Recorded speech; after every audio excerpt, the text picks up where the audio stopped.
Welcome, everybody, to the Let Purple Rain podcast. Please like and subscribe. I'm your host, Joe Arpasi, otherwise known as Purple Rain. You can follow me on X at the handle you see on the screen. I started doing CFF work in 2008, and after stepping away for 8 years, I returned in 2024 as Purple Rain. You can find all of my content at letpurplerain.com. And coming up here in March at letpurplerain.com and on the Let Purple Rain podcast, I'm going to begin covering news and fantasy stock reports from spring camps. I'm also going to be starting a 7-part series on CFF coaching systems. These are the best offensive systems for a specific type of fantasy players. An example of that would be like dual threat quarterbacks, which will be the first episode.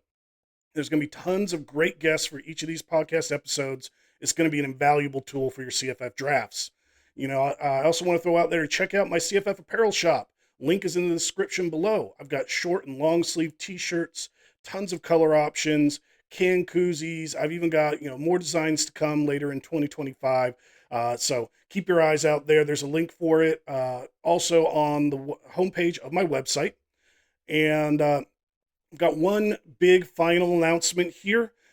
This is the grand premiere of the promotional event that I will be running throughout all of 2025.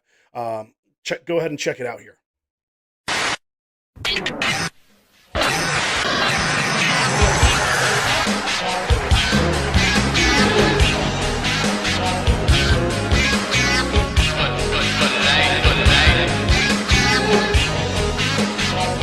Do you love college football? Do you love fantasy football?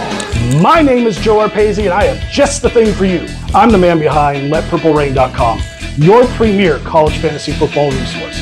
And I'm hosting a 52-man college fantasy football league. New world order. The winner of my league is going to take home this custom championship belt provided by this league's sponsor, armchampionshipbelts.com.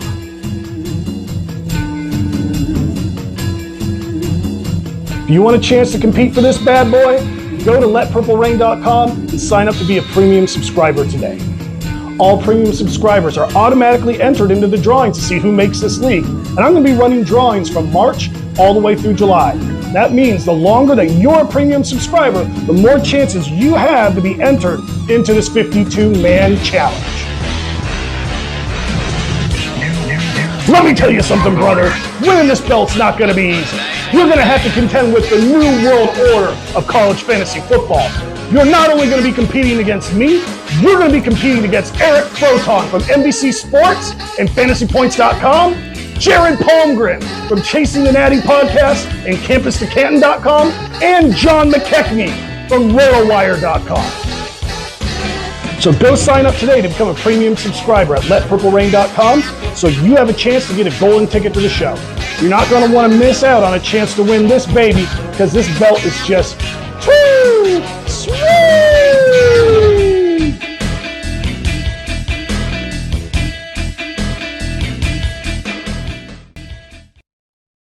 I am extremely excited to be hosting the 2025 Battle for the Belt 52-Man League Challenge. Special thanks to armchampionshipbelts.com for being this event's sponsor. I'll be doing the first of 6 golden ticket giveaways live here on YouTube on Wednesday, March 19th. If you're not already a premium subscriber, go and sign up now so you'll automatically be entered into the golden ticket giveaways. And we are here for the very first episode of 2025 of Diary of a Draftman mock draft series. In these episodes, I will be conducting live mock drafts, giving you an immersive experience into my mind as I draft college fantasy football teams. YouTube will be the home of the preview show, covering the first 3 rounds of the draft live as it happens. LetPurpleRain.com will be the exclusive home to the main show. It's going to be covering the remaining rounds, starting in round 4, all the way to the last round, which will be 15 rounds for this early draft.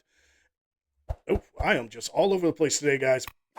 As the draft ensues, I will be explaining my thought process as I draft my team, and you'll be able to see my player queue as I provide insights on who I'm going to draft. As the year goes on, I'm going to use different draft strategies in these episodes, as well as participate in some underdog fantasy drafts. For today's draft strategy, I'm going to use my traditional draft strategy, which is a running back heavy focus early on. I'm going to try and grab 1 to 2 top tier wide receivers before waiting later to come back to the wide receiver position. I'm going to wait until at least round 5 or 6 to look for value spots to pick up a quarterback. And I'm going to wait for someone else to start the tight end run before I jump in. I'm not going to look at starting the tight end run myself. When I get into the later rounds, as I look to wrap up different positions, I always kind of do a priority of running backs first, quarterbacks second, wide receivers third. All right, now that that's all out of the way, let's dive into some college fantasy football. Okay, I'm going to get this draft back up and running here. And, I've got my little golden treats. So let's get this going here. All right. We are back. And we got Desmond Reed for the first one. Um, if I end up seeing here Jeremiah Smith slide all the way to the 8th spot, which I'm not expecting, guys, I'm going to sit there and take him. Otherwise, like right now, I've got my running backs all loaded up in my queue. I'm just expecting that that's probably what's going to end up circling back to me here. Everything's looking good on the screen, and I'll kind of cycle through. But my main strategy I want to do for these first 3 rounds, I want to have 2 running backs and 1 wide receiver. And that's going to be the approach I'm taking here through these first 3 rounds that are going to be on YouTube. And, it's the second round pick's going to be really determining on what wide receivers are left. I may go running back if my top 6 wide receivers are gone. Otherwise, I'm going to try and grab a good wide receiver in that second pick before I've got the long wait to come back to me over in the third. Headgear Insights, I cannot tell if he's in the room or not, but it looks like his clock is about to run out. I don't see anything in the chat either here. Oof. Let me...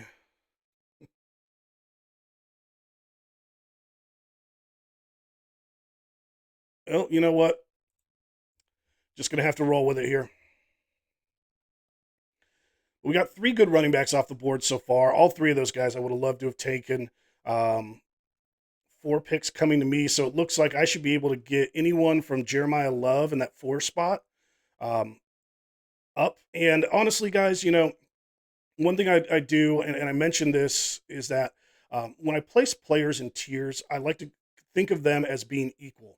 So you don't necessarily have to take I don't have to take the top guy in my player queue that you're looking at here. So I might bounce around, and Anthony Hankerson's at the top of the list.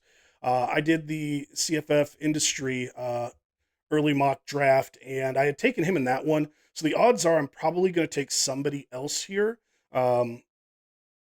just depending on who's there. But sometimes it's good to spread out the guys that you're drafting, especially early in the year. You don't want to have all your eggs in one basket if you're trying to compete in a league here, because you never know what may happen. A guy might get hurt in spring, something like that. So it is always good to diversify your holdings for the different players that you have. Golden treats.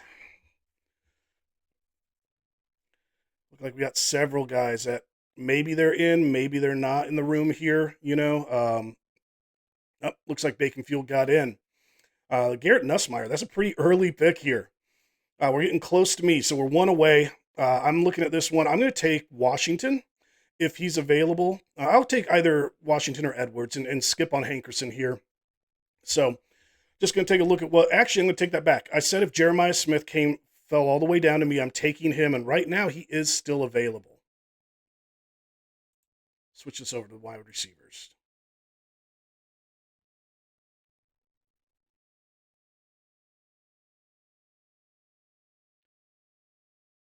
Might have someone that's not in the room here, so just going to have to wait on these guys.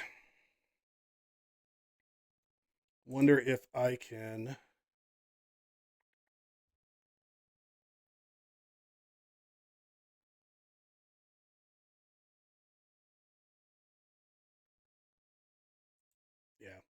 All right, coming up, Jeremiah Smith landed to me. So you know what, guys? I'm taking him here.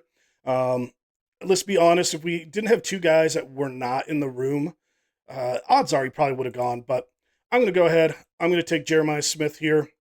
That means we are locked in at running back for round two. Really, round two and round three. That's where I'm just going to be sitting here and thinking, all right, that's how I'm going to come out of this. The only thing that I would say if the third round comes around and there's been a big run at wide receiver, or excuse me, at running back, and we get some, and I've got some good wide receivers left over. I might do that, and it'll force me to do running back in the fourth. We'll see how it plays out. But here in the second, no matter what, I'm definitely taking a running back. I don't like waiting too long to get my first running back, and a lot of times I don't like waiting until the second round. But I'm just outside of the back third of the draft order. I love drafting in spots 9 through 12. I feel like you can still get a pretty good RB1 in the first round. You can still get a really good running back at the start of the second round, but like when you're drafting up in the first third of the draft, I'm not too keen on running backs that usually slip all the way back to the end of the second round, making them my first pick. Yeah, it looks like we got more guys that are just not in the room, unfortunately, here, guys. Um, apologize for that because it is going to skew some of this ADP. But, and you know what, though, it's like, for those of us that are drafting, we don't mind. Some good players are slipping to us. I'll say that. All right. So the running backs are starting to go now. We got five guys. That means I can get anyone from Darius Taylor up through Love. I like that. I like that group to make a first pick. There goes my boy Alj at round 12. What's Rand University going to do here? I'm just sitting back, guys, just waiting. I mean, I know I want that running back. And it's interesting here. Love's an established guy. Yep, and Love just went. So right now, I've got the top part of my list. I could take Taylor, who's established. I've got Jaheim White and I've got Haynes. These are two guys that have some question marks for stepping in to their starting role. I could go with a more established guy here, but I think I'm going to play the upside. I'm just going to take whichever of those two guys, Haynes or White, that falls to me after Volume Pigs makes this pick here. All right, he went receiver, so I'm going to go Justice. Boom.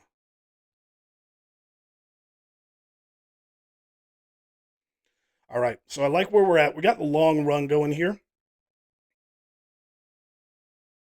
So let's kind of see what ends up happening here. So running backs and receivers are kind of the two spots that I'm really focusing on here.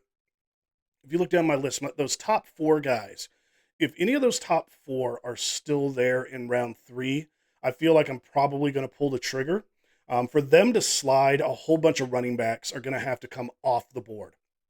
So I'm really kind of looking in. I doubt, maybe Chase Sowell is the only guy that could slip that far. And, if he gets there, if it's just down to Chase, I'm probably going to see what running backs are available. But for now, I'm just going to leave the wide receivers up in my queue, just as we kind of see, what goes through here. And it looks like we got a total of three guys that are not in the room. Jaheim White, good pick there. Going Bacon Field, going heavy on the running backs, just like I want to do here.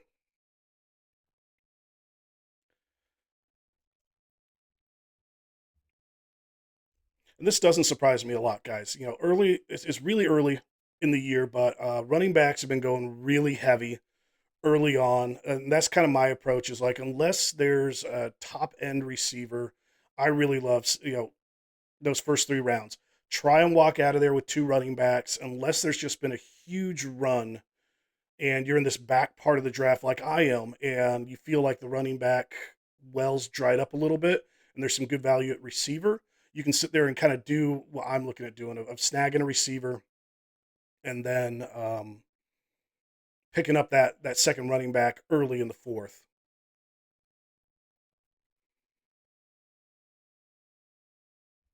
All right, we're back to some of our live drafters here. all these guys went pretty running back heavy. I wouldn't be surprised if you watch these guys, they'll probably go running backs first, unless someone really likes a wide receiver and they want to try and snag him. But I'm going to guess you're going to see a lot more running backs in the second than these first three picks of the third round. Probably be when they're going to try and snag a wide receiver before that long turn that they got to wait through. Levitt, wow. Okay, that is the earliest that I have seen Sean Levitt go. I like the pick. I like the guy. Like him quite a bit. I don't know if I like him that much. And I really like that turn here from the number one spot. Got Desmond Reed with the first pick. And if I'm drafting somewhere in those first 4 rounds, I'm going to take a running back no matter what in the first round. But you look at the number one spot here. You got Jordan Tyson, the number 2 wide receiver, and then got another really good established running back in the third. Like, that is really an approach. That's exactly how I probably would have played that if I was drafting that number 1 spot. And right now, like I said, it looks like we had a lot of running backs go. I've still got 3 of these wide receivers available. I'm going to flip over to running back. And I like this group quite a bit. I say it's probably going to fall off for me with in the top 2. So I like Taylor. I like Singleton. I'd snag those guys up if they're still going to be hanging around. Once it goes below that, though, Jalen Ott, I still have him ranked high because he can command a big workload, but just from being banged up last year, it adds some question marks. And I'm a little hesitant, looking at him. Telly Johnson is a guy who it's a lot of upside and brand new system, so you don't know if he's quite going to live up to this yet. Being this early, he is kind of a questionable guy, and I'd like someone a little more stable in that my number 2 running back spot, which I think Dean Connors probably would be the best guy that I'm looking at here. If I just want to go with someone a little more stable and, Taylor and Singleton are already gone, it's probably where I would lean. And just kind of looking over here, not a whole lot of, I'm surprised we haven't had as many receivers, but I'm going to keep the running backs up here. Like I said, if Taylor or Singleton is there, I absolutely have to grab them. And, if not, then I'm definitely keeping my eye on these wide receivers with, real early tight end pick here and with Tanner. So we got interesting team put up here. I cannot read that name. Eli James in the number 5 spot. Nussmeier pretty early with a number 1 pick there. I do like Williams at receiver. That's a pretty good, reliable guy. But then just really going early on the tight end spot. Interesting to see what Baconfield will do here. If he's going to take advantage of a couple of these good wide receivers that are still hanging around or not. And, it may come really quick to me because this Ferris guy hasn't been in the room, and it looks like the computer's auto drafting for him here. So, all right. So he took Surratt. And we are getting close here to the very end of the preview show on YouTube. So I'll make my pick. I'll kind of talk about it, and then we'll quickly transition out of here so I can start with the main show. But what it's looking like right now, I'm going to be able to get Taylor or Singleton. One of those 2 guys is going to fall to me. So I'm going to lock in with one of those 2 guys. That's going to be my pick here, and I'm going to wait and see which of these running backs slips to me, which of the receivers is going to fall to me in the 4th round. So it gives you a little heads up on what's going to happen in between when I wrap up this show and when the main show starts up here, because there will be a little bit of missed time, like a pick or 2 possibly. So we are running through pretty good here, almost at that pick. But I like the start, guys. So I got my 2 running backs, and I feel pretty good about them. I've got arguably my number 1 player overall with Smith. So I'm going to wrap this up here. I'm going to take Taylor. And that wraps up here the first 3 rounds. Go down to the link in the description where I've got, where you're going to be able to find this, the main. I'm screwing all up, guys. I'm just going to say, thank you for watching Diary of a Draftman. Way too early preview show, here on the Let Purple Rain podcast. Please like and subscribe if you haven't already. Head over to letpurplerain.com to watch the rest of the draft. Link is in the description. If you enjoyed this video, check out my CFF Burning Questions for 2025 recap show. You'll find a link for that at the end of this video. Thanks for joining the Let Purple Rain podcast. Your CFF reign starts here.